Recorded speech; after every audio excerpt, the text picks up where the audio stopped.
So, with the end of Legacy behind us, we look to the future of the series to hungrily stare at the next title, before the most anticipated game of the last decade has been out for even half of one. No matter what you thought of Kingdom Hearts 3, it's here. It is what it is, and we need to accept it and move on to the next step in the series. Nomura said that there will be a few stories in between 3 and 4, but at this point are we really surprised by that? But with that being said, there is some hope they won't just put them all in handheld since, well, really there aren't that many being made nowadays. So the most outlandish thing that'll happen is that you'll have to play the new game on the Switch or something. Alright, mobile games. Fuck you, Square. Anyway, what's a Kingdom Hearts game without Disney worlds? I really love the way the worlds were done in KH3. They were vast and grand and just fun to explore. Except these two. These two sucked. And now that they have set the standard with this game, we now have a capability to have so many open spaces that I think it makes sense to present my hot takes on which worlds I'd like to see in a future game. I only have 2 rules. 1, Disney sequels and TV shows run by Disney are fair game. And 2, I'm including things like Pixar so that we have a full roster of options to work with. With that done, here's my top 11 worlds I want in a future Kingdom Hearts game.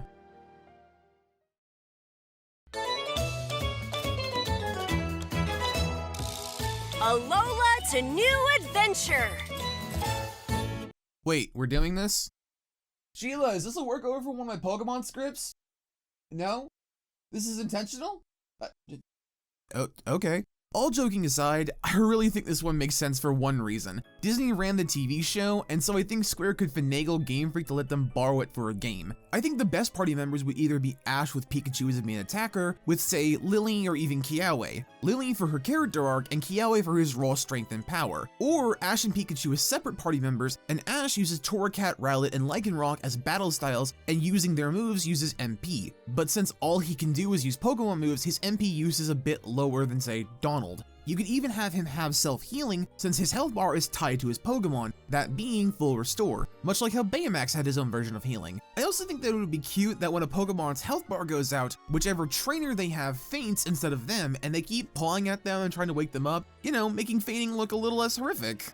Plus, it'd be adorable. One interesting thing that can make the Pokemon viable is having either Professor Kukui or even Lusamine that makes you a device that, when on Ash's Pokemon, allows them to actually kill the Heartless. This could also tie into the Season 2 arc of the show, having Ash go with Sora and co to collect certain Heartless that they think are Ultra Beasts, but instead of chucking them into the wormhole, they have Sora take them to the Enzo or Anson the Wise to study them. This could even tie into other worlds in the game if you like, having one Seeker Heartless you have to battle and then capture, almost like a Pokemon match in a way, or the Mushroom 13 if you prefer.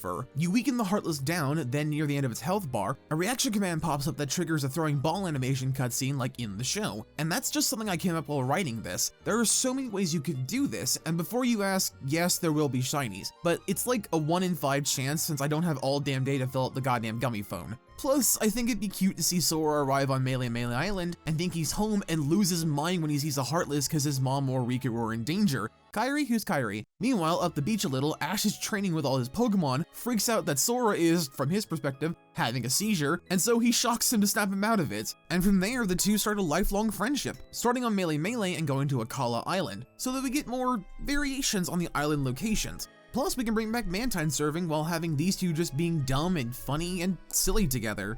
Summon-wise, I think it'd be a great idea to have the game make you pick between either Solgaleo or Lunala, and they do the Ultra Wormhole Tunnel Run thing from Ultra Sun and Moon. Kinda like with the blasters from KH3, but now you only can move on the X and Y axis. Also, I think Donald and Goofy turning into weird chibi forms of themselves that can only say their names like their Pokemon would be hilarious. That and Sora in a tank top, swim trunks, that outfit's gloves, and sandals would be interesting to see at the very least. The only reason this is at the bottom of the list is due to the simple fact that Game Freak will never let Pokemon out of its hands, and is so restrictive on it that they make Disney seem extremely lax by comparison.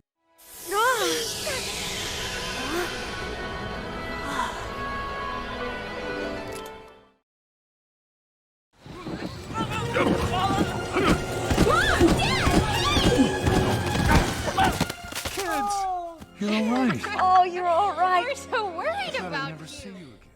This one seems a little odd since in the past I've stated that I don't want this to be a world in the series since the entire point of the soups in this world is that they don't need weapons to fight crime. and that would make Sora & Co. not as welcome as they could be. However, 3 years of developing my critical and fun meter later, and I'm simply at the point of, fuck it, I want to see the gang team up with Dash and Violet and save their parents and teach them how to believe in themselves despite their faults. Like Dash's impulsiveness and Violet's shyness, or her feeling like her powers are limited since all it is at its base form is light manipulation. Something else that would be fun is if they just gave Jack as a summon. I think that would be hilariously weird, since, you know, he's a baby, and I don't know how people would react to that. But he's also a demon baby, so he can take care of himself. The story would be interesting since we can't just redo the movies because that would be boring. So making a new villain or having Pixar create one for the game, or fuck, just make the parents heartless. That'd be cool. Either way, I want Sora in a superhero outfit of some kind with his necklace as the logo. Please and thank you. Hey, how about a rocket? Great. I can't fly a rocket.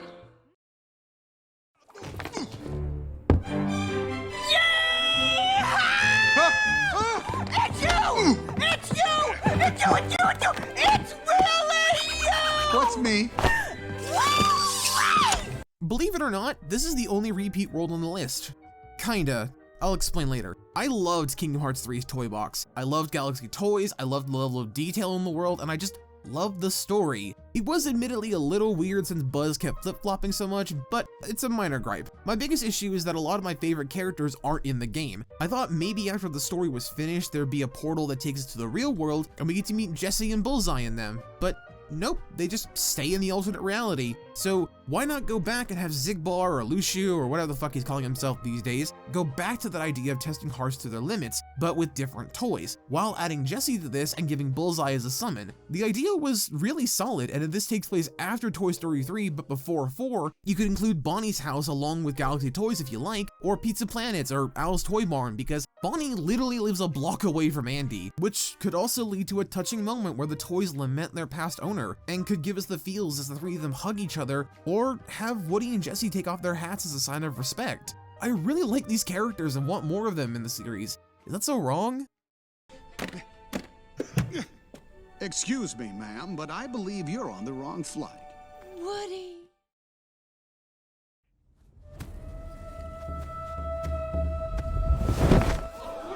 I am Merida, firstborn descendant of Clan Dumbrong, and I'll be shooting for my own hand.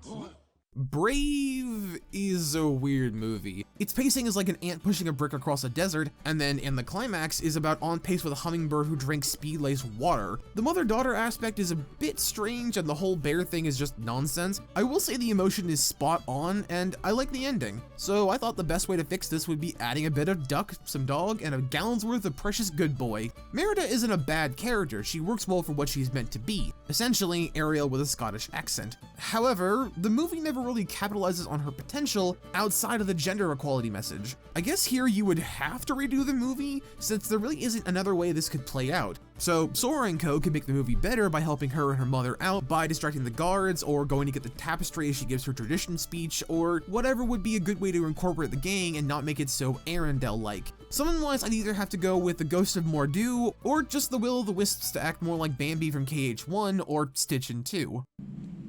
Maudie!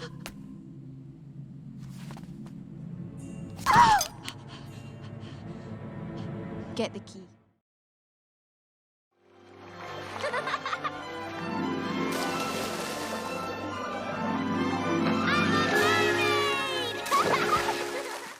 This is the other half redo on the list, since I like the sequel to The Little Mermaid. And we all know the main series isn't afraid to do sequels, since in Kingdom Hearts 2, they did The Return of Jafar. So don't give me that shit when you tell me off in the comments. So let's take this movie as a possibility and move on. What I like about this idea is that you can have Ariel be a majority magic user again, like in Kingdom Hearts 1, while also bringing Eric into this, or even Melody. Melody would be a fun idea, seeing as you could just reuse all of Ariel's Kingdom Hearts 1 moveset, and on land is more physical like Eric to show how similar she is to her parents. The reason it's called the Seaside Kingdom is due to the fact that we want to stay away from the water as long as possible. For some reason, everyone hates Mermaid Sora, which I still don't get. So only having 1 or 2 sections demanding it to go find Melody would be better than having the entire level be underwater. Plus, there's the entire kingdom to explore. Much like with Arendelle, we only ever see half of this world. I want to go inside the castle, go to the town square, and just explore what this place has to offer. It's baffling we don't get to do that more. Summon-wise, the only thing I can think of is like Max as an attack dog, where he'd be able to restore your MP, be able to gather Heartless around you, and maybe his bark could be a stun for a few seconds. That way more bothersome enemies would be stunned and you could actually do something. God, why won't you die? Do I have to do this? Everybody thinks I'm weird. Oh, honey, everyone has trouble fitting in at your age. I know I did. I was a regular fish out of water. It's absolutely Alice. You're absolutely Alice. I'd know you anywhere. I'd know him anywhere. This movie is super underrated, and I can't see why. Yeah, it's basically Tim Burton on autopilot, but still the story's at least fun to go through. Since, you know, there's an actual plot to base this shit on this time around. The problem with Kingdom Hearts 1's Wonderland, besides the fact it was one of the first levels in the first game back in 2002, was that the level design was very bare bones. I mean, just look at the Queen's Courtyard. It's supposed to be a maze that stretches beyond the sightline. What did we get instead? A painted background looking like it's a Happy Meal box. And it's boring. I will say that every other room in the level is at least handled better, but still, it's just not what I wanted. I think the varied landscapes and more detailed world design would make for a great semi-final climax, kinda like Hollow Bastion or Big Hero 6. The biggest problem I could see is killing the Jabberwocky, or even who would be your party member. Would it be the Mad Hatter until the climax when Alice pulls a stick out of her ass, or would it be no one until Alice pulls a stick out of her ass? I suppose they could just pull a repeat of the first game and not give you a party member so that you could just be bored the whole time and not actively interact with the story. Or, now stay with me here, we get to pick which side of the war we play in each playthrough. If you head to the Red Queen, you deal with her and her army and you get Stain as a party member, and maybe a card soldier or something. That fucking kick ass. I mean, we know they won't do that because it'll cause Sora to pull a Terra, and God forbid a character fuck up for any amount of time in this series. For the summon, I think using the Bandersnatch for both makes sense, because if you help either side, it affects who keeps the thing, so they gift it to you. This whole world probably sounds stupid on its face, but damn it all, I think if one person can make it happen, Nomura is that man. My ancient enemy, the Vorpal One. That's enough chatter. Hang on, I can fix this! Seagull, I need you! He needs me. Next time, Kimmy. Do I even need to explain why this needs to be a thing? It's Kim, Ron, Rufus, and just the world of Kim Possible. Draken is the perfect villain for the series. He's so incompetent and yet so hilarious that I can't think of anyone more perfect than Xehanort himself. Shigo and her siblings would also be an interesting idea as well, since she can, you know, actually fight, and her character is much more better suited to the series. However, they could use that as a red herring and have Draken fall into despair, and thus making him a much more intimidating foe. And can I just say, please stop making Disney characters into Heartless? Please just knock it the fuck off, we don't want that. And yes, I am looking to Mother Gothel and the Grim Guardianess as an example for this. Fuck that fight. But with Draken, the only thing I can think of is that he jumps from machine to machine in order to try to kill you. You could also have them each have their own health bar along with a reaction command with either Kim or Ron that allows you to destroy them and leaves Drak open for attacks. Almost like Oogie Boogie, only not terrible. The fight, in my mind at least, would take about 5 minutes if you know what you're doing. Summon-wise, I think having Shigo's family on call would be really cool, almost like Genie in Kingdom Hearts 2. Each one has a different purpose and strength. Plus, Sora dressed like a varsity football player with these two schmucks looking like mascots makes me laugh so much. Knock it off, Ron. We carpooled. Keep Electronic busy. Why should I help you? That's why. There's a lesson, baseball fans. Never judge a book by its cover. Boring, dull, stupid, lame, heavy-handed, and derivative. This show. I love these two weirdly shaped kids. The biggest reason is for their charm and cheery attitudes. The thing that stumps me with this one is that I have no idea what angle to tackle this stuff. On the one hand, I know the angle they'd most likely go with, that being Sora and Co are turned into secret agents, but I'd rather see them fight with Phineas and Ferb. We know they can fight with wacky gadgets a la the movie, plus I like them more than Doofenshmirtz. Speaking of whom, the plot is simple. He builds a heart-taking inator for one of the foretellers, and that of course makes heartless, and Alka has to stop them. The boys take Sora's Keyblade and study it so they can modify their gear to be some sort of help to the gang while also being all science-y. This sounds like San Francisco, only not so middle of the road. Anyway, plus, Candace being smitten with Sora would be the cutest thing. Yes, I know Jeremy is a thing, but Candace had other crushes during the show's run, so I'm not too worried about this. The summon would be like Meep in his ship, or just the whole of Alka's animal agents just flood the room, and the finale of it would be Perry tag teaming you with a final desperation move. I remember building the vortex sprayer, but after that, I've got no clue. Me neither, but whatever happened, it worked. Yes, everyone seems to be noticeably lab coat free. At least everyone within the walled city of Danville. Yeah, too bad about the rest of civilization.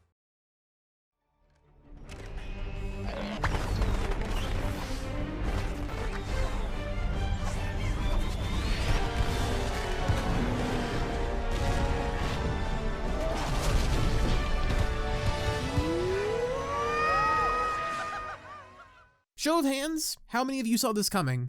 None of you? Good, then my work here is done. I loved Epic Mickey growing up. It's one of the few games I liked that had a moral system of any kind of nuance, and you actually had to figure out how to get the good endings. If you used paint to repair the world, then you got that world's good ending, and if you used thinner, then you got the bad one, and so on. There are also a lot of small things in the Wasteland that you can do that affect the way the characters perceive you, and they can reward you for, say, helping out the local detective, or repainting their house, or taking care of the local pest problem. Just little things like that that can make this game so much more fun to tinker with. But there's another slightly more interesting way to look at this. This could also be like the Timeless River where we're sent back in time to help keep the future intact. But rather than Minnie asking you to do this, it's Yen Sid, since he's the reason all this is happening to begin with. Yen Sid made a Wonderland for all forgotten things, aka forgotten Disney properties. And Mickey fucked it up with paint and thinner, creating a monster that sucks him in, and now he must kill the beast and save the wasteland. I love this setup because it seems like another thing Yen Sid did for Riku and Sora's Mark of Mastery exam, in where he reverted them to their younger selves and made them forget everything they knew to set them out on their specific task. This time he just jeopardized the lives of thousands to do it. Why are you like this, you giant eyebrow-having freak? But now we can visit that land again and help save it from Oswald. Now, you might be thinking, why Oswald? Isn't he the leader and the hero of Wasteland? Why is he the one that we're saving it from? Well, I have this thought in my head for about a year now that Oswald would be Mickey's nobody, and that when the blob took Mickey this time, it was a Heartless that actually stole his heart. So because of this, Mickey got turned into a nobody, but Oswald was able to rescue it and, kinda put it in his chest for safekeeping? Look, it doesn't have to make sense, it's Kingdom Hearts, and I love this idea so much I'm pulling a Roxas and having Oswald be his nobody. It would also show Mickey's worst side. Well, worse is a more relative term in this series for Mickey since he's a giant dick for no reason. But having Oswald be the way he was in the game, and just treating Mickey like shit would make this a much more fun antagonist. Along with the boss fight being Oswald but having Mickey's moveset. Like the light balls, but now they're tainted a bit. There's so many ways to have this go down as one of the best worlds in the franchise, and I just want to see them try it. The summon would be one of those gremlins, and he just flutters around knocking enemies into the air so that you can use them for air combos. Oswald and Mickey are, in some ways, each a mirror for the other. Brave, resourceful, and good of heart. I hope they become friends, and perhaps more, perhaps even brothers. Wait, just let me go! Riley's better off without me! Come back!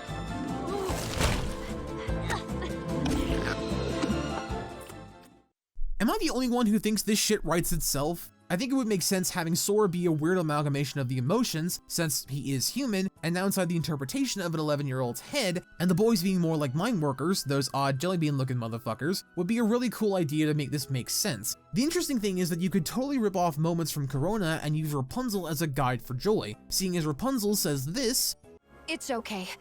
I'm not afraid to face them." And Joy's line could be, Riley needs to be happy. as her reason to push on. The level design would be amazing since you could just use the memory balls as portals to interact with the past, or you can make the level the opposite of Arendelle, where there's lots of winding paths that lead you to each island of personality, and then you can go to Imagination Land, because damn it, I want to see Sora cheese his face off at the shit a 5-year-old thought up. And maybe as a fun little Easter egg, Sora's using the imaginary boyfriend generator, and before he hits the button, Joy pulls him away and all you see on the panel is Riku. Shit like that is what would make this world so fun to create. For the summon, I'm thinking Bing Bong and his magical bag, where he keeps pulling shit out of it, and for the last thing, he pulls out this giant cartoon mallet and he whacks the Heartless at you like a baseball minigame, and if you hit them, you score points. And they all gather in like this con candy ball that when the animation is over, Bing Bong smacks them to the ground and deals damage to all of them. What? It's imaginary. I just think a world made from the mind is only limited by the writer's imagination, and that's gonna be fun to see unfold. Sadness, it's up to you. Me? Sadness? Sadness? I can't, Joy. Yes, you can. Riley needs you. Okay, so after I wrote all these out and commissioned the artwork, I got to thinking about a few more worlds I'd like to see, but they weren't high enough on my list to warrant the change. So here are a few quickfire option movies that I'd like to see in the series in general.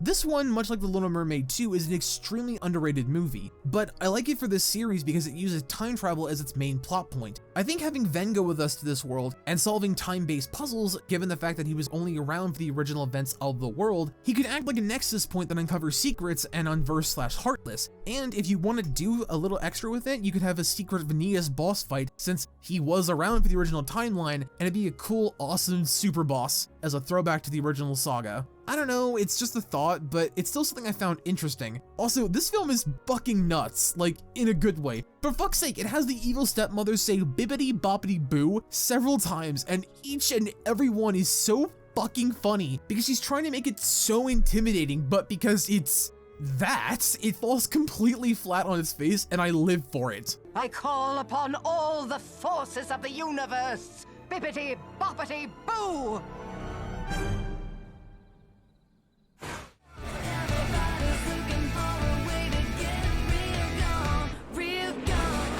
If my number one fails, I'd be okay with a straight up car racing level.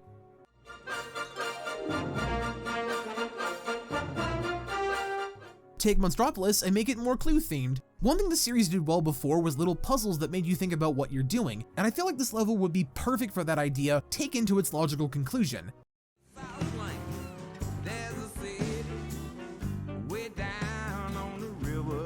Tiana's cute, the plot's needlessly complicated, which is why we can strip it down to its essentials again. Boy kiss a girl, then get married to undo frog curse. Simple as. However, Lottie better be in this thing or so help me God, because she's the best thing in that movie right behind Tiana. Can you face what the river knows? Fuck you guys, this movie's great. I think the story is wonderful, and now since Elsa does some actual fighting and is more comfortable with her magic, and Anna can at least use a sword, we can have them be party members. Also, a Reindeer 80s power ballad was made for this series.